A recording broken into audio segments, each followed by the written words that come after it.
तो ये प्रश्न है,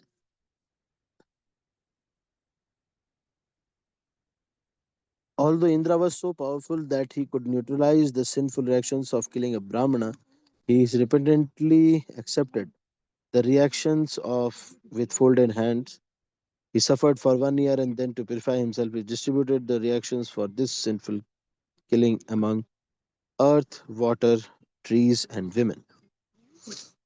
तो ये थोड़ा कंट्रोवर्शियल श्लोक है ना।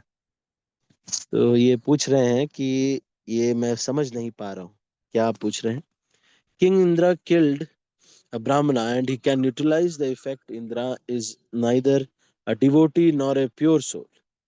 He was simply engaged in sense gratification and approached God only to prevent any danger to his sense gratification. How is he capable of neutralizing the effect by the post? तो इंद्र के ऊपर पास ये power दिया गया है। जैसे कि इंद्र को ये शक्ति है ना, इसलिए वो ये कर पाते। वो जो पोस्ट है वो भगवान के प्रतिनिधि की पोस्ट, उस पोस्ट से कोई व्यक्ति ये कर सकता है। जैसे आ, यहाँ पर जो ये पूछ रहे हैं वो ये पूछ रहे हैं कि इंद्र को एक बार पाप लगा था, ब्रह्म हत्या का पाप लगा था। तो ब्रह्म हत्या के पाप को उन्होंने क्या किया था, 4 चीजों में विभक्त किया था। ये किसको इन्होंने मारा था? तो ये जो त्वष्टा है उनको और वृत्रासुर को मारा था। तो वृत्रासुर को मारने के बाद फिर वृत्रासुर को मारा, इस वजह से इनको ये पाप लगा, ब्राह्मण को हत्या करने का पाप। और इन्होंने फिर 4 भागों में इसको विभाजित किया। किसको किसको दिया? इसको दिया धरती को, धरती को ये दिया। तो धरती और इस पाप को जल को दिया, जिसकी वजह से जल में झाग होने लगा। पेड़ों को दिया, जिससे पेड़ों में वो एक गोंद के जैसा निकलता है ना वो। और मासिक स्राव होता है, स्त्रियों को दिया। इसके एवज में उन्होंने फिर उनको कुछ कुछ फायदे भी दिए इन लोगों को जिनको ये पाप दिया। तो धरती को ये दिया और धरती में ये कहा, धरती को ये धरती ने पाप लिया तो फिर ये फायदा भी दिया कि ठीक है, आप मतलब ये नियम बनाने वाले प्रतिनिधि होने की वजह से ये कर सकते हैं इंद्र। तो इंद्र ने फिर धरती को ये शक्ति दिया कि आप जहां भी गड्ढे होंगे वो कुछ देर बाद भर जाएंगे। और आ, पानी को, अच्छा पानी में झाग होगा, लेकिन पानी को तो ये मुझे अभी याद नहीं आ रहा है पानी को किस तरह से उन्होंने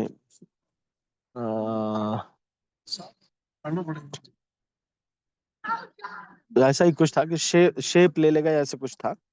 और पेड़ों को भी इस तरह का एक वर दिया और स्त्रियों को भी एक वर दिया। तो ये वर्ष, खैर ये जो इन्होंने प्रश्न पूछा था कि हाउ इज ही, जो कि भक्त नहीं है और प्योर सोल नहीं है, लेकिन वो इंद्रिय तृप्ति के लिए कार्य कर रहा है। क्योंकि इंद्र जो है ये ऐसे हैं कि जब वो इंद्रिय तृप्ति के लिए कार्य या कुछ भी करते हैं तो उससे एक लीला प्रकट होती है। This is the power of a representative of God. एक प्रतिनिधि का ये शक्ति है, इसीलिए को यहाँ पर बता रहे हैं। He didn't neutralize it but accepted the reaction with folded hands. However, he repented for just 1 year and then shared the reaction of his sinful activity. What is the point of repentance then? And how and why is he sharing the sinful reaction of a person simply engaged in sense gratification with others approved by the Lord? हाँ, ये बात सही है कि ये sharing क्यों कर पा रहे हैं। ये शेयरिंग इसलिए कर पा रहे हैं क्योंकि ये केवल और केवल इनका खुद का नहीं है जो ये वृत्रासुर की हत्या कर रहे हैं और ये सब कर रहे हैं। ये सृष्टि की संरचना का एक अभिन्न कर्तव्य निभा रहे हैं। तो इसलिए ये जो कर्मफल है, ये कर्मफल उस कर्तव्य को निभाने का एक पार्ट है। है ना। जैसे कि आ, आपने देखा होगा कि जो आबकारी विभाग है वो बहुत सारे धांधली करता है। तो वो क्या करता है कि अब किसी को अगर नौकरी करनी है, डिस्ट्रिक्ट मजिस्ट्रेट बनना है, तो आपकी आबकारी विभाग कुछ लाख रुपए कुछ करोड़ रुपए देगा और कहेगा कि हमें ये धांधली करने दो। तो सिस्टम ही ऐसा बना लिया है, तो ये है तो गलत, लेकिन जो सिस्टम करने वाला व्यक्ति है वो ही ऐसा कर रहा है। वो क्यों कर रहा है? क्योंकि सिस्टम चलता रहे। तो यहाँ पर तो ये इलीगल है, पर वहां पर क्योंकि वृत्रासुर जैसे राक्षस या दानव अगर राज्य करने लगेंगे तो वो ठीक नहीं। इसलिए उस कार्य को पूरा करने के लिए इंद्र एक पाप करे हैं, जो कि इनका वध है। इसलिए तो ये पर्पस जो है is one of the purposes of Krishna to be to actually run the world. So इसलिए दानव राज्य करेंगे तो प्रॉब्लम हो जाएगी, तो इसलिए उनके अंदर ये शक्ति है कि वो सृष्टि के अवयवों से ही उस पाप को शेयर कर पा रहे। ठीक है, और कोई प्रश्न है इससे पहले आपको? अच्छा Prabhu ji, I did not understand the last sentence of this translation, this is from SB 649। Is it nature arrangement that human beings can eat four legged animals? अच्छा, यहाँ पे लिखा हुआ है बाय नेचर्स अरेंजमेंट, तो ये दूसरे श्लोक पर प्रश्न है। By nature's arrangement, fruits and flowers are considered the food of insects, birds, grass, and other legless living entities are meant by the of the four-legged animals like cows and buffalo. Animals that cannot use their front legs as hands are meant to be food of the animals like tigers, which have claws, and the four-legged animal like deer and goats, as well as food grains, are meant to be the food of human beings. तो श्रील प्रभुपाद इसके translation में ये लिख रहे हैं,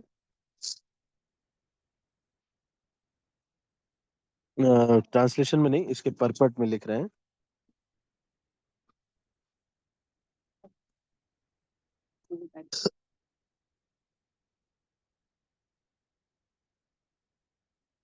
By nature's law or arrangement of one living entity is eatable by other living entity. Dvipad ta chatuspadah.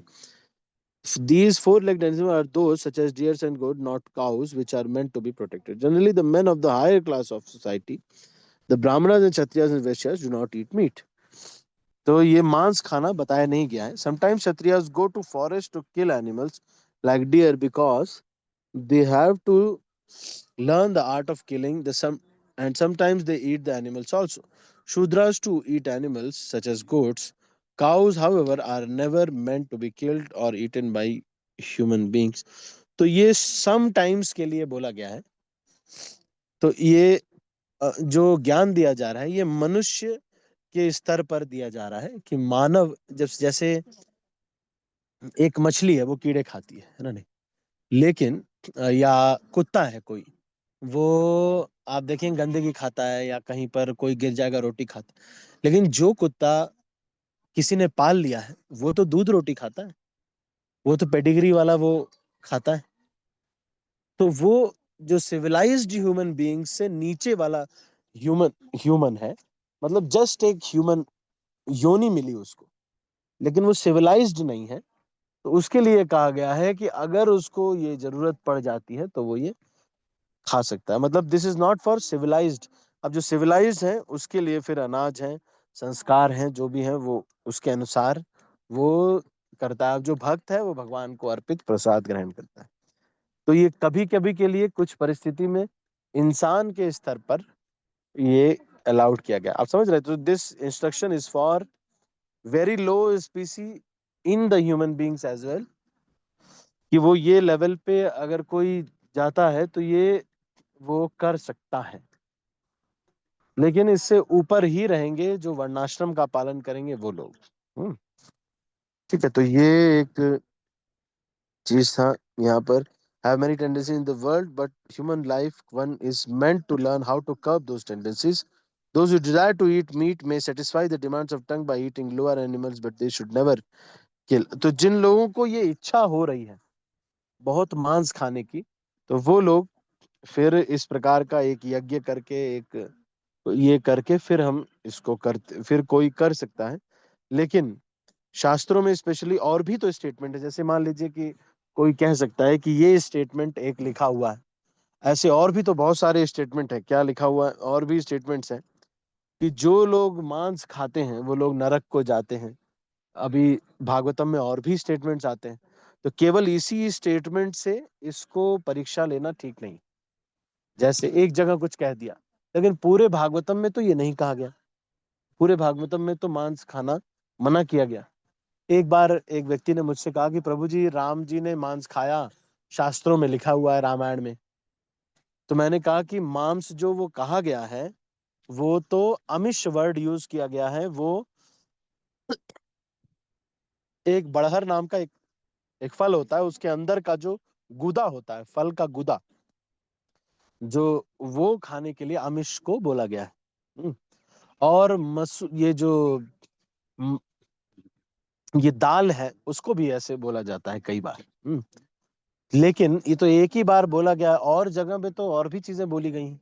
ये भी तो बोला गया है कि भगवान राम का नाम लेना चाहिए, तो उसको क्यों नहीं मानते? तो लोग क्या करते हैं, शास्त्रों में से एक चीज उठा लेते हैं, उसी को बस कहते हैं कि हाँ बस ये तो देखो मिल गया मुझे। तो भाई और भी तो किताब पढ़ो।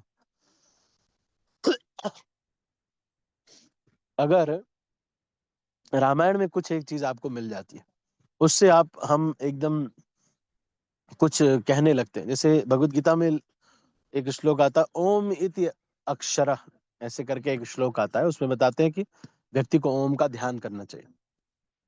लेकिन उसके आगे पीछे बहुत सारे श्लोक हैं जिसमें भगवान बता रहे हैं कि जप जप में यज्ञा नाम जप यज्ञोस्मि। और ये बता रहे हैं कि सबसे श्रेष्ठ जो जप है वो है भगवान के नाम का जप। श्रीमद् भागवतम में ये बताया गया है, अंतिम श्लोक है, नाम संकीर्तनम यस्य सर्व पाप प्रणाशनम प्रणामो दुख समनम तम नमामि हरिम परम। श्रीमद् भागवतम में नाम संकीर्तन के बारे में कहा गया है। तो और भी जगह पे बहुत सारी चीजें कही गई। तो इस एक स्टेटमेंट को लेकर के हमको नहीं ये करना चाहिए। दूसरा चीज, ये जो स्टेटमेंट है मांस खाने वाला, ये उन लोगों के लिए, वो लोग बिल्कुल बस एक एकदम ह्यूमन बीइंग, वो सिविलाइज्ड लोग नहीं है, उनके लिए ये बोला गया है। ठीक है, आपको क्लियर हुआ माता जी? यस प्रभु, दोनों को क्वेश्चन क्लियर हो गए। Thank you. हरे कृष्णा, धन्यवाद, प्रणाम। हरे कृष्णा धन्यवाद। आपको चाहिए होगा तो इसको रिपीटेडली दोबारा सुन सकते हैं, मैं थोड़ा जल्दी जल्दी बोलता हूँ। हरे कृष्ण। ठीक है, और किसी का कोई प्रश्न है? एक ये प्रश्न मैंने, एक और किसी का कोई प्रश्न है तो पूछ सकते हैं।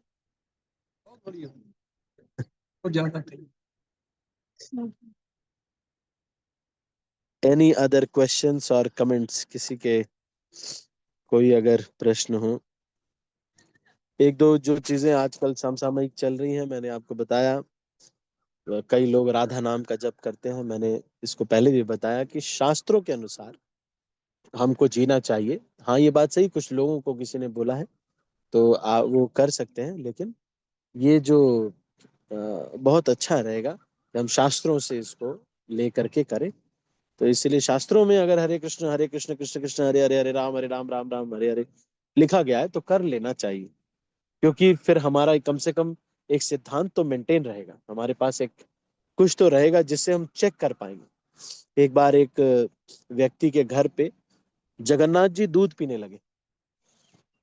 तो ये मैंने पहले भी आपको बताया है, जगन्नाथ जी दूध पीने लगे, महाराज ने भेजा उनके घर पे एक ब्रह्मचारी को, बोला कि चेक करके आओ कि जगन्नाथ जी दूध पी रहे हैं। तो वो गए, चेक करके आए, सच में जगन्नाथ जी दूध पी रहे थे। तो उन्होंने कहा कि लेकिन इसको ज्यादा प्रचारित मत करो। क्यों? क्योंकि जो लोग जगन्नाथ जी दूध नहीं पी रहे हैं वो लोग भी तो भोग लगाने चाहिए। वो कहें हमारे वाले जगन्नाथ जी बेकार है। तो इसलिए चमत्कार पर विश्वास न करके शास्त्रों पर विश्वास करना चाहिए, क्योंकि चमत्कार तो कभी होते हैं कभी नहीं होते हैं। इसलिए शास्त्रों के ऊपर विश्वास करके हमको जीना चाहिए। ठीक है, तो ये बहुत समय से ये भी चला हुआ है। आजकल एक और भी चीज चली हुई है, ये ऋत्विकिज्म, और ये चला हुआ है।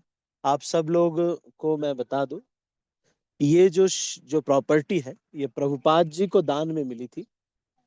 जो प्रॉपर्टी का केस चला हुआ है, उन्होंने अपने पर्सनल वो करने के लिए उन्होंने देखा कि मुझे बहुत पूजा मिल रही है, मेरे जो परिवार के लोग हैं उनको भी बहुत वैल्यू मिलेगी, मेरे जान पहचान के जो लोग हैं उनको भी बहुत वैल्यू मिल रही है, तो मैं इसको अगर अलग कर दूं तो बहुत अच्छा रहेगा। तो इसको देख करके उन्होंने इस्कॉन बैंगलोर जो है वो प्रॉपर्टी को उन्होंने, क्योंकि जो टेम्पल प्रेसिडेंट होते हैं उन्हीं के हाथ में होता है, तो वो उन्होंने अलग रजिस्टर कर लिया। और ये गलत था। जो प्रॉपर्टी है जो दान में मिली है वो प्रभुपाद जी की वजह से मिली।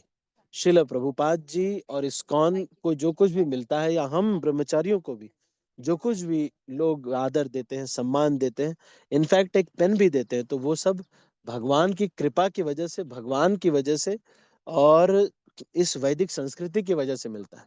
मैं अगर ये कपड़े उतार करके कहीं रोड पे अगर खड़ा हो जाऊं, हाफ पैंट पहन करके, टी शर्ट पहन के, कोई 1 रुपए नहीं देता है, ना ही कोई कभी भगवान का कुछ भी हमसे कुछ भी करेगा। ये तो सब सिर्फ प्रभुपाद जी की वजह से ये सब हो रहा है। तो ये सब मिला, प्रॉपर्टी जो थी वो प्रभुपाद जी की वजह से मिली थी। फिर 71 में वो प्रॉपर्टी मिली थी। उसको इन्होंने क्या किया, प्रभुपाद जी के जाने के बाद, तब तक जब तक प्रभुपाद जी थे तब तक कुछ नहीं बोला, और उसके बाद इसको अपने नाम करवा लिया। तो ये सब चीजें होती रहती हैं स्पिरिचुअल चीजों में भी, कई बार ऐसा हो जाता है। आप इसको अन्यथा नहीं समझिए। लोग आजकल लोग कई बार चीटर हो सकते हैं, कृष्ण चीटर नहीं है। भगवान, ये सब लोग दुनिया में लोग चीटर हो सकते हैं, कुछ ऐसे लोग भी हो जाते हैं, क्या कर सकते हैं इसमें, है ना। तो कोई ऐसा नहीं है। और रही बात इनकी, ये लोग तो अच्छे ही हैं वैसे, बाकी तो सारे नियम फॉलो करते ही हैं, और हमारे भी भक्त कई बार वहां से प्रसाद वगैरह लेके आते हैं, इसमें तो कोई दोष नहीं है। बस यही है कि एक सिद्धांत वो लेकर के पर्सनल किसी की इच्छा आ जाती है। हम भी तो कभी कभी स्वार्थी होते हैं, है ना। तो उनके अंदर भी ये इच्छा आ गई कि बढ़िया है, ये तो बढ़िया तरीका है, हम ही इंचार्ज हैं, इसको कर्नाटका एक्ट में रजिस्टर कर देते हैं, मेरे लिए बढ़िया हो जाएगा, हमको किसी को रिपोर्ट नहीं करना पड़ेगा। तो 71 से लेके 77 तक तो उन्होंने रिपोर्ट किया, सब कुछ किया।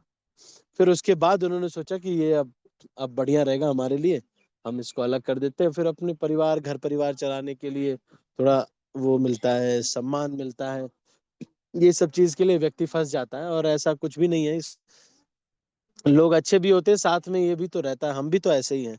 हम भी कई बार स्वार्थी हो जाते हैं, हम भी अगर हमारे परिवार की बात आए तो हम भी कई बार स्वार्थी हो जाते हैं, तो वो भी हो गए ऐसे ही, है ना। नहीं है तो वैसे ये सब अच्छे लोग ही रहते हैं, लेकिन क्या करें फिर, ऐसे कभी जब लोभ आता है तो व्यक्ति भ्रमित हो जाता है। तो इसका हमको बुरा नहीं मानना चाहिए, ठीक है। और ये समझना चाहिए कि चलो भगवान कुछ करेंगे, कुछ ना कुछ ये धीरे धीरे करेंगे, जब तक ये लोग जिंदा हैं तब तक रहेगा, फिर उसके बाद ये भी खत्म हो जाएगा। कुछ दिन बाद ये खत्म हो जाएगा, क्योंकि उनके नीचे वाले जो लोग हैं, बहुत सारे मेरे दोस्त भी हैं, वो लोग सब लोग जानते हैं। वो सारे लोग ये हमारे ही लेक्चर सुनते हैं, गौरांग प्रभु, राधे श्याम प्रभु, इन्हीं के लेक्चर्स वो लोग भी सुनते हैं, सारा वही है। लेकिन बस ये है कि ये लोग अभी के लिए भ्रमित हो गए, ठीक है। तो इसको यहीं पर हम समाप्त करते हैं। आप सभी का बहुत बहुत धन्यवाद। आज हमने 4 प्रश्नों के ऊपर चर्चा किया। एक इंद्र के ऊपर जो प्रश्न था, दूसरा मांस खाने के ऊपर, द्विपाद और चतुष्पाद पशुओं के ऊपर, और फिर हमने ऋत्विकिज्म के ऊपर भी हमने चर्चा किया। तो इसको यहीं पर हम समाप्त करते हैं। और किसी का कोई प्रश्न है तो आप बोल सकते हैं।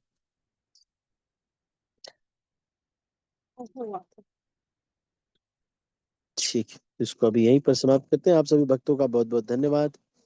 हरे कृष्णा। श्रील प्रभुपाद की जय। गौर भक्तवृंद की जय। निताई गौर प्रेमानंदे। हरि हरि बोल। हरे कृष्ण प्रभु जी, दंडवत प्रणाम।